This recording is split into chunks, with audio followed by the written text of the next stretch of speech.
around the world. And that can be an enormously powerful force. If we can get these players to support these charities and to talk to people about the work that charities are doing and why it's so important that we take action against Ebola, then I think that's something very good. The developer says the game also is a powerful teaching tool about the spread of the outbreak. He says academics have approached him about using it in the classroom. Slavica Hogue, VOA News, Washington. All around the world, music has been used to send messages to people, whether they be love songs, romantic songs, or freedom songs like the ones used when Nelson Mandela was in prison for 27 years. Or they could be campaign songs for calling attention to major world problems or issues.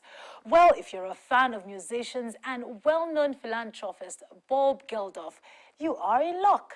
Back in 1984, he inspired a charity single for Africa and is about to do it again, this time to raise money to combat Ebola in West Africa.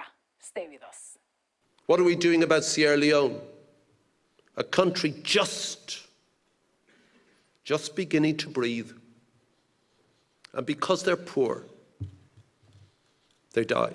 The musician, songwriter and philanthropist confirmed the project at a news conference in London on Monday, where he revealed the chosen song is one he did 3 decades ago to help those affected by famine in Ethiopia, titled, Do They Know It's Christmas?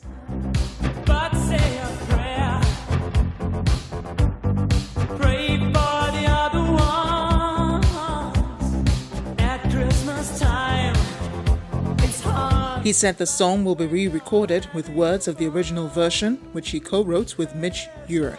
And then I think what triggered it both for Midge and myself was the phenomenal bravery of the National Health workers, the nurses and doctors, 820 of them who volunteered to go out there.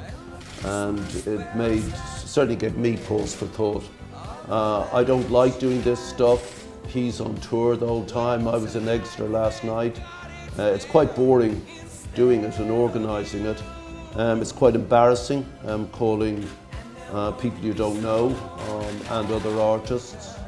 But it was that more than anything else that made us think that those people need to be supported across the board, not just those suffering from this filthy little virus, but the bravery of the people out there.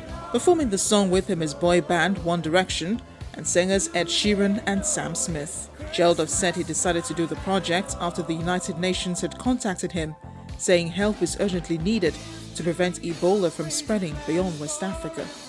Saying that they required at least a 20% increase across the board in assistance on materials and personnel.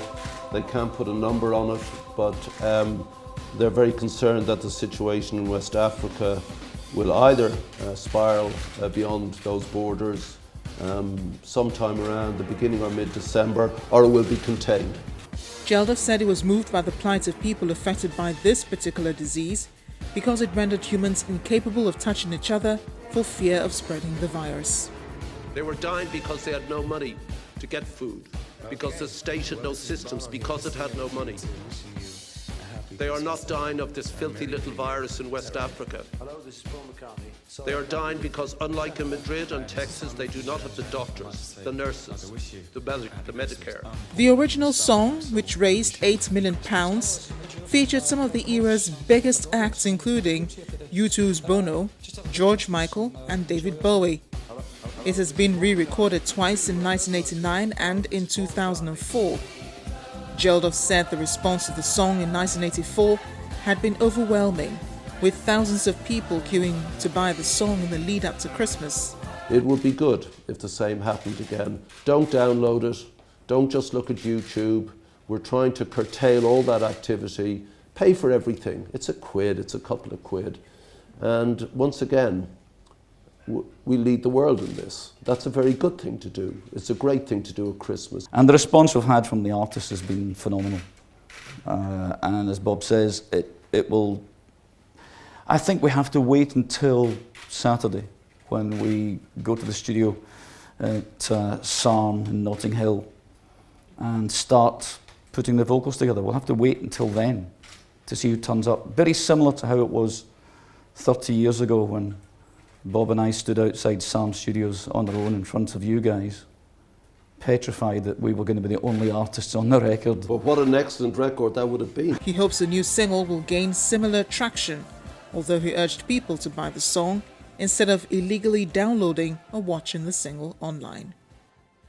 As we close the program this week, let's remember we can contain the Ebola virus disease and stamp it out of Africa for good. It might seem impossible for now, but would lead to adjustments every day, especially as concerns cleanliness. It would take a long way towards achieving a healthier and freer Africa. Thank you for staying with us on the program.